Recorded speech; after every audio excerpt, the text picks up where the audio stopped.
In previous videos and in our last unit, we spent some time focusing on arithmetic sequences and how to write the recursive and explicit rules for them. If we look at this pattern of growing dots, we notice that at the beginning, so after 0 minutes have passed, we have 3 dots, and after 1 minute we have 6, after 2 we have 12, after 3 we have 24, and after 4 we have 48. And so we see the number of dots doubling each time. And so in arithmetic sequences where we had numbers adding to one another or subtracting by a constant difference, here our dots are multiplying by a constant difference. When you have a sequence where the values of the sequence or the numbers are being multiplied by a constant difference, that's called a geometric sequence.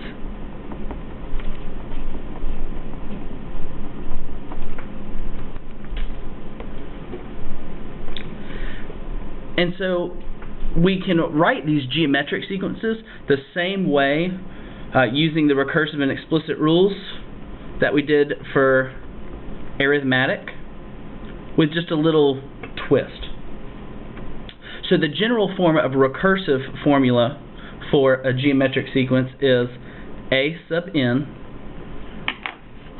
We used A last time for arithmetic. This time we'll use G for geometric.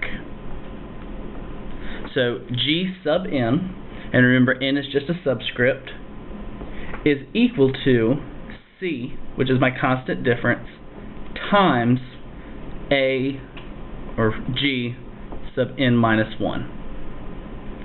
And so that G sub n shows us our next term. Our C is our constant difference.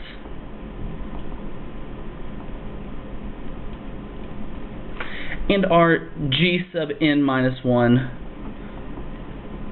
is the previous term. And so using this general form of recursive formula for a geometric sequence, we can write the formula for our dot pattern. So if we wanted to determine what our next term of our sequence would be, we would multiply by our constant difference, which here is 2, to the previous term, represented by G sub n minus 1. With recursive, we also have an explicit form of a geometric sequence. That general form is G sub n equals the first value, which is represented by G sub 1, times our constant difference raised to n minus 1. So the difference is here, our constant difference was multiplied by n minus 1. In a geometric sequence, we raise it, so we put n minus 1 in our exponent.